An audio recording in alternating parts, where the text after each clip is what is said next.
inflation, trade wars, AI. It only takes 10 to 20 minutes of your life. We look at things in a monthly perspective. Hello, it's Kyle, and welcome back to another episode of Personal Finance with me, Kyle. And today we're going to be talking about three topics. One of those topics is about dealing with financial anxiety. The next one is going to be how to create a monthly budget.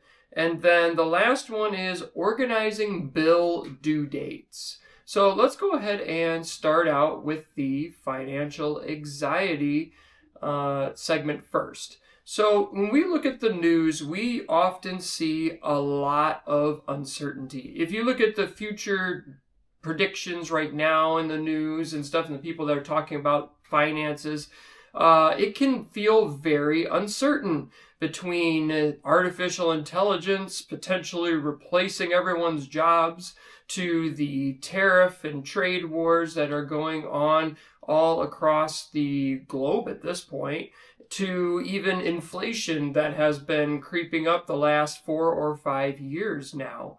So when we look at all these different news articles out there about all this stuff, it can give you a great feeling of anxiety. And when we think about anxiety, anxiety is just a feeling of lacking control. You lack control over your own life. You feel like you have no direct impact on these things. And when you read these things, inflation, trade wars, AI, nobody really does have control. I mean, very few people have the position or power to make the changes necessary to control those things. So we're all out of control in that way. That can be a big influence on how much anxiety we have. Anxiety isn't just, though, lacking control. Anxiety is also the fear of the unknown, the fear of the future and what is going to come.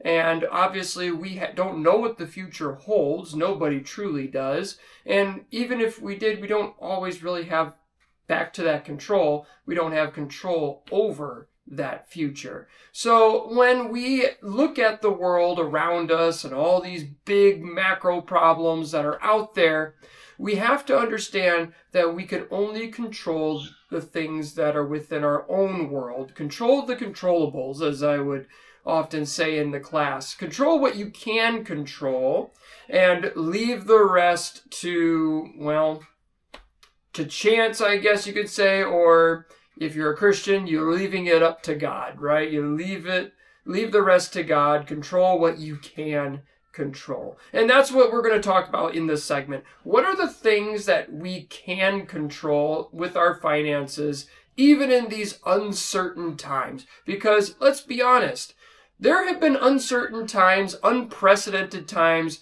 throughout all of history. If you're a student of history, you will know that there have been unprecedented times. And if you were to teleport or, go back in time to that time period and talk to the people at that time, they would have said that this is unprecedented. This has never happened before. How are we going to survive this? So it's not necessarily new to have uncertain times in history. And other people have survived those times. So if they could survive those times, then we can certainly survive those times as well. So let's go ahead and talk about what that is. The things that we can control. We can control how much money we have in our emergency fund. If you have not built an emergency fund, now is the time to start doing that. This will help reduce the amount of anxiousness that you feel in the financial world, because you know you have money to fall back on if things get hard. So if you have not started building an emergency fund, now is the time to do it. And the thing is, a lot of people that are watching this video probably don't have an emergency fund, because if you look at the statistics, there are many Americans living paycheck to paycheck. And if you are living paycheck to paycheck, then that means you probably don't have an emergency fund, because all the money that's coming in is all going out after 2 weeks. So it's time to start building that. If you have an emergency fund, okay, well, here's some other things you can do to help reduce that anxiety. The next thing on the list would be to start budgeting your money if you haven't started already.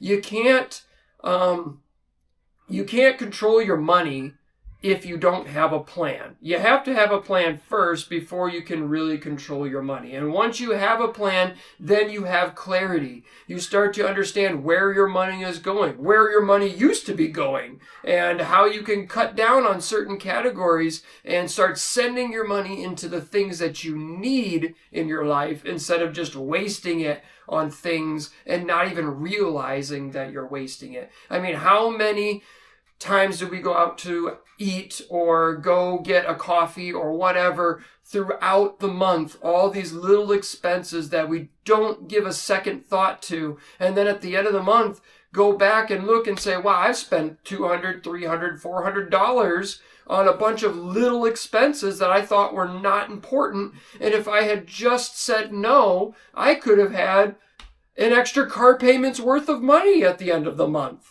So it's something that you have to do. If you have not started budgeting, you need to. If you have money, you should be budgeting. Here's the next thing that you can do to help reduce that anxiety with all these financial questions in the world. You can start to look for other sources of income. There are only so many things you can cut back on. And then it's time to start looking for ways to increase your intake of money. So this could mean working overtime. This could mean finding a part-time job in addition to your full-time job. This could mean getting more skills so that you can get a better job than the full-time job that you have, or maybe move up in the company that you're at and get those pay increases. But you got to do something. So if you're stuck in a plateau with your current job, then it might be time to start looking elsewhere. It might be time to start thinking outside the box besides just, I worked really hard this year, I should get a raise. Oh man, I didn't get a raise because the company says they're having a hard time, so we're just getting a pay freeze. Don't sit there and just let things happen to you. You need to start making things happen. And I know that sounds like a pull yourself up by your bootstraps type of idea, but really, let's be honest. If you're going to increase your income, it starts with you. You have to make the moves. It's not other people making the moves for you. You have to go get the job. You have to go study to get the skills that you need to get the better job, or you have to go and find a part-time job somewhere else in addition to what you're already doing, or you need to go take on that overtime that you've been saying no to for how long now. Doing something is going to be better than doing nothing. So think about what it is that you're willing to do to increase that income. Maybe you've done all of these things. Well, then you could also be trying to remove debt. So if you've increased your income, you are budgeting, and you have an emergency fund, that's great. I'm happy for you. And if you're still feeling like you're drowning, then look at your debt. What do you have that you're making payments on every single month? Get rid of those car payments if you can. That's probably one of the first ones to try to go. Or maybe your credit card debts. If you can get those things off your plate, you'll feel like you gave yourself a raise at the end of the month. So look at your debts and figure out what you can remove. I would recommend the snowball method because that's going to have the biggest impact early. So list your debts from your biggest one to your smallest one. Attack the smallest one with a vengeance. Get rid of it, and then attack the next smallest and the next smallest. And before you know it, you'll start to find some greater margin in your budget. So that would be my last recommendation. Attack the debt. If you do these 4 things, you should be able to ride through the storms of life and the uncertainties of the economy and what other people are stressing about. You won't be stressing about those things because you have taken the steps to prepare and protect your finances. So to wrap up this segment, nothing I have shared with you is revolutionary. You probably heard all of those ideas before, but that's the thing. The simplest steps are often the most important and the biggest ones. And that's the funny thing about it. A lot of times we are told simple, practical things we can do, and we don't do them. We will maybe do them for a little while and get bored with it, and we want something more exciting, something more mentally stimulating, something that's out of the box that other people aren't doing. But here's the crazy part about it. If you just did the simple things first, you probably wouldn't even need those crazy revolutionary out-of-the-box things, because the simple steps are often the most important ones, and if we can get the simple stuff done, then we can achieve those bigger goals and maybe do some outside-the-box crazy stuff with our money and see greater effects from that. But you can't run until you know how to walk. And you can't walk until you know how to pull yourself up on furniture. And you can't pull yourself onto furniture until you start to crawl. So you see, there are steps that have to be taken before you can get to those bigger things that maybe you are wanting to do. So if you have financial anxiety about what's going on in the world right now, instead of sitting there doing nothing about it, take these practical steps that I have just shared with you, and you will see yourself feeling a little bit easier. It may not fully take away that anxiousness that you're feeling, but you should be able to breathe a little bit easier. Okay, now let's go ahead and start talking about how to make a monthly budget. It's been a minute since I've talked about budgeting and creating monthly budgets, so I decided to sit down and write out some steps that I would take if I was trying to create a monthly budget for the first time. So here's the first step I would take if I was trying to make a monthly budget. The first thing I would do is I would look for a budgeting app. It is so much easier to make a budget when you have supports, you have infrastructure in place that can help you achieve your goals. So my wife and I use the EveryDollar app, and that's what we use to budget. It makes things easier. It's listing things out. It gives us ideas for budget line items and all that stuff. So if you're stuck figuring out what to even budget, a lot of these budgeting apps will give you ideas already. And then some of them can even be connected to your bank account to help make budgeting even easier by helping with the tracking process. So that would be my first step.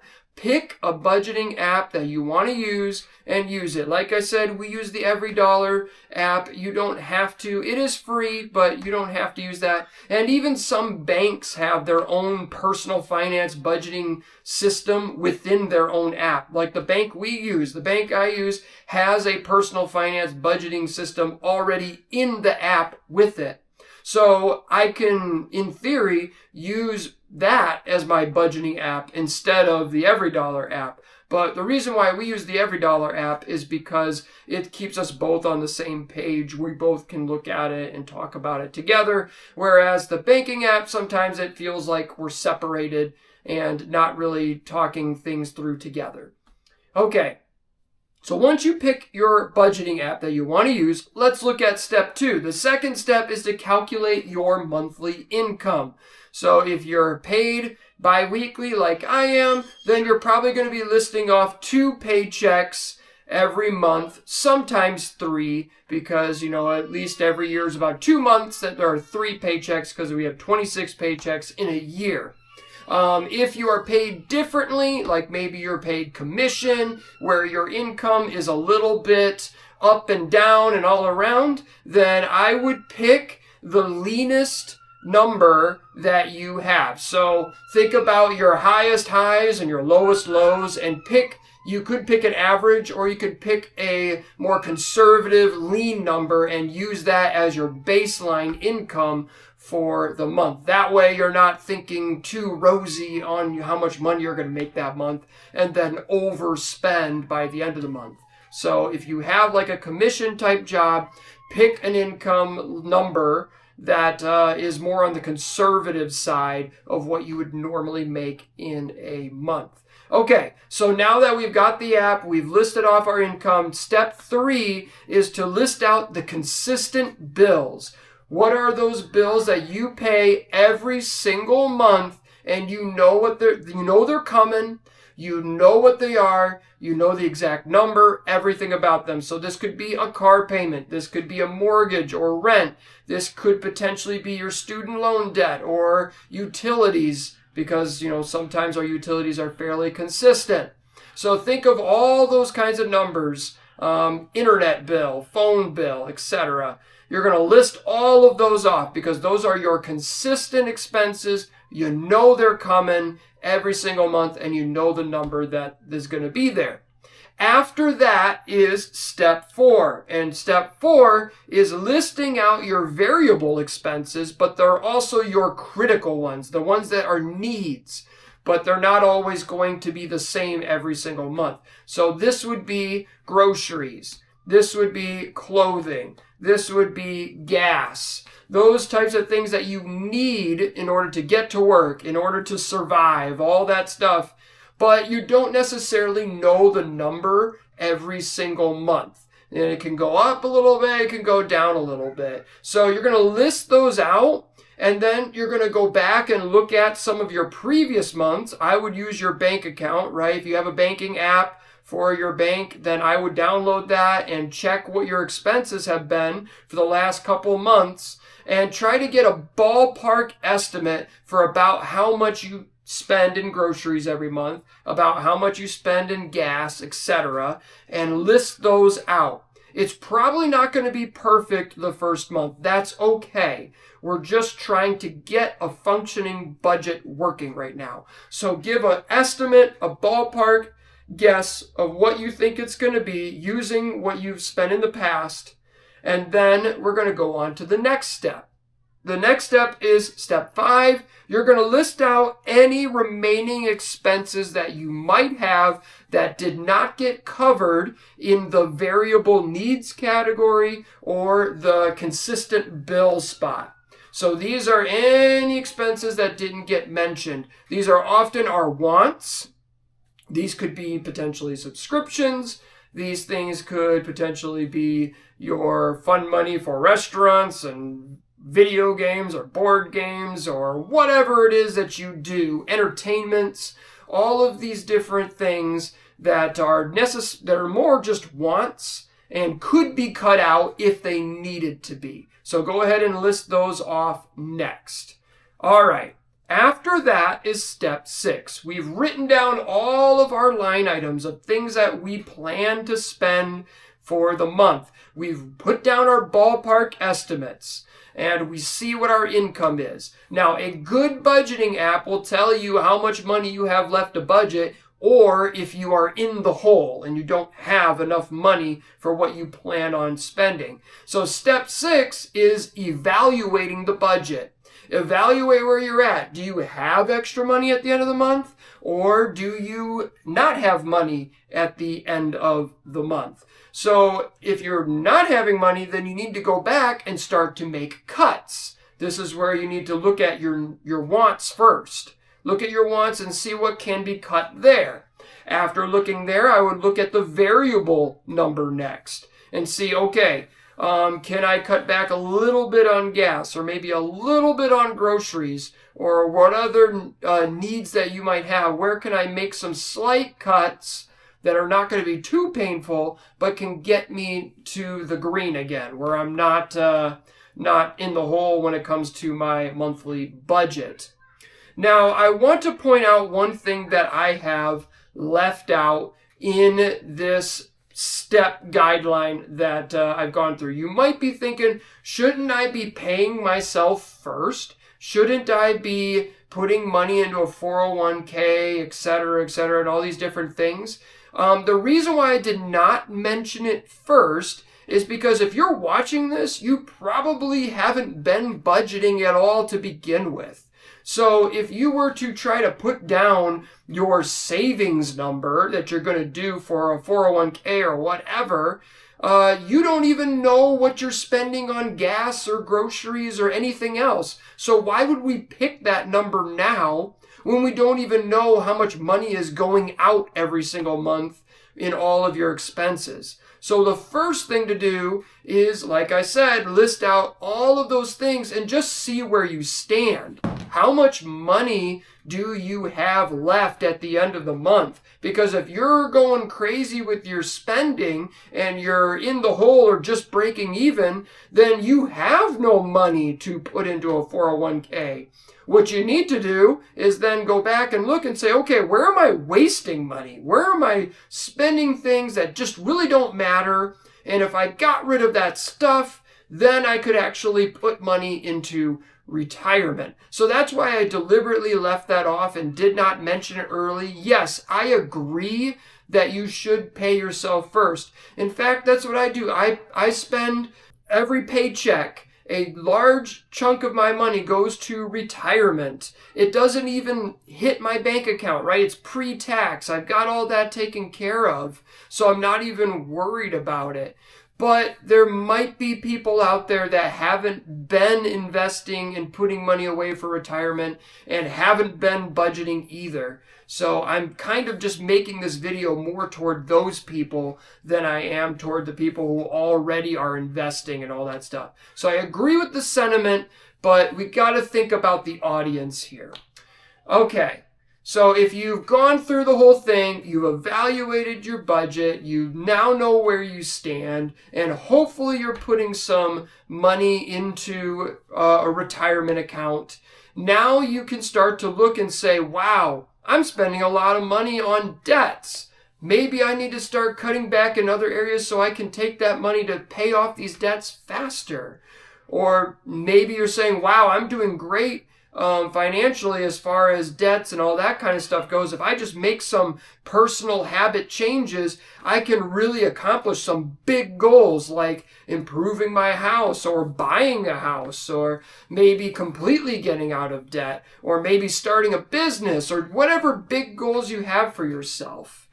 But you can't really do any of that stuff until you have a plan built.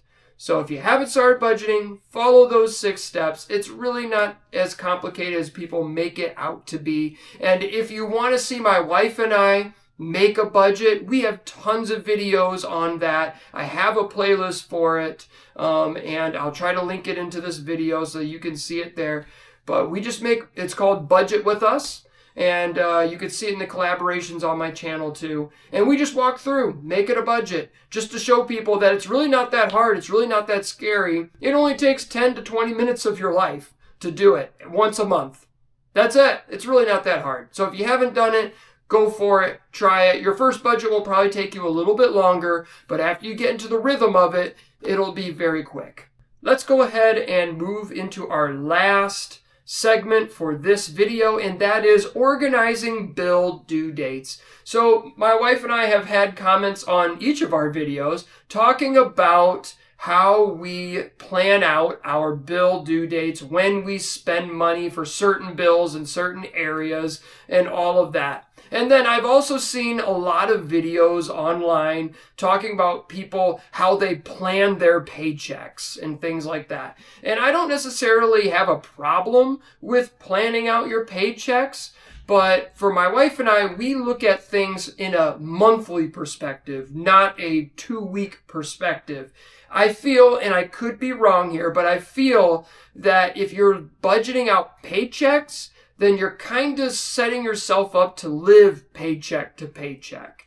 And that's not where we want to be financially. We don't want to live paycheck to paycheck. So thinking about our budgeting from a paycheck standpoint is to kind of live and think that way. And we want to think beyond that. We want to think monthly, but then we want to think beyond monthly to yearly goals, etc. The big picture for our lives. And so the paycheck to paycheck thing is just too granular for me, and we don't do that. But we do have our bills spread out throughout the month, and we do budget for them. So really it doesn't matter when in the month that they come up, we have the money to pay for them. In addition to that, we also always have money in our checking account. When we first got married, it was just $1,000 in our checking account, and we were happy if at the end of the month we still had $1,000 or a little bit more than that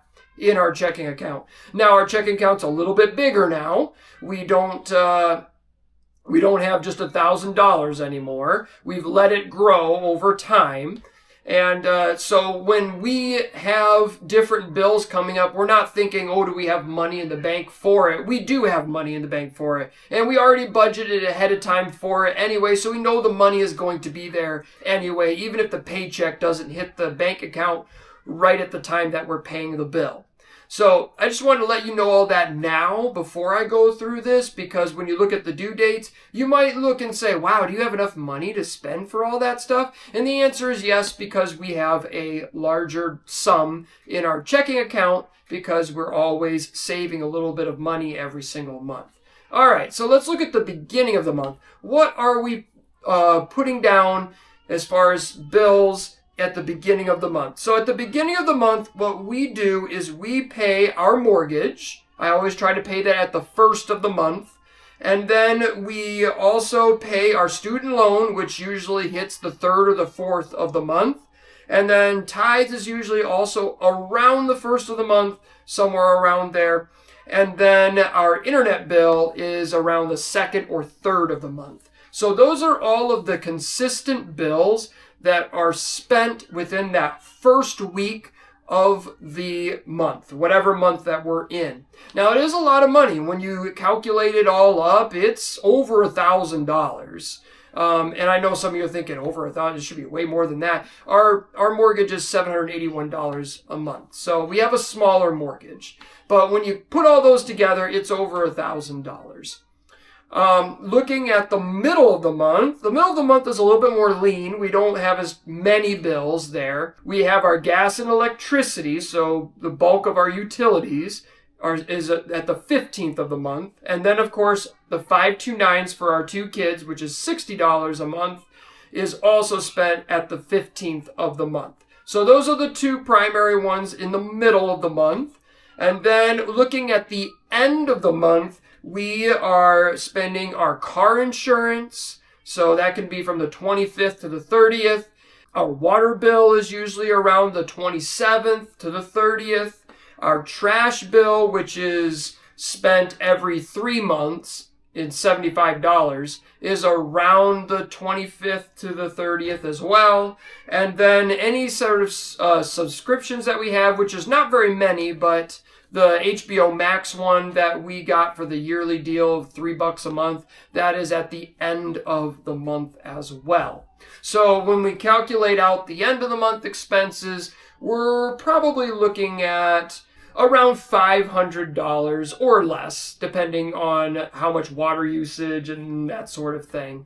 So when you look at it all together, we have a big chunk of this expenses happening at the beginning of the month, a big chunk at the end of the month, and then a smaller lean amount in the middle of the month. And like I said at the beginning of the video, if you look at that, you would say, wait, the last week of the month and the first week of the next month, that's a lot of bills being spent in a 2-week period.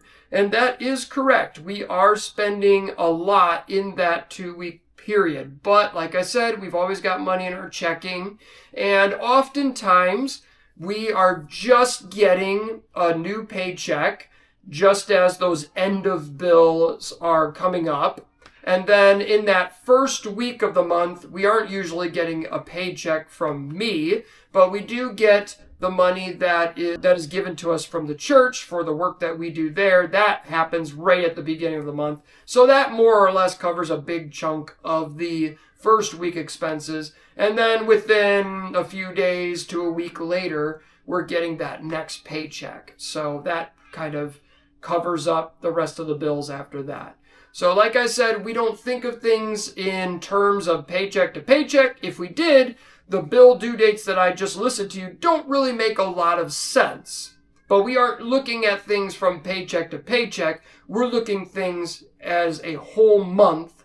And even at the end of the month, we usually net money every single month. And then that money just gets put into the checking account and it grows with the checking account. And then over time, we usually take that sum of money and do something big, whether it be a vacation or whatever, do something big with the money, and then we usually drop back down, but we've never gone down past, I would say, like $2,000 now that we have become a little bit more comfortable in our finances.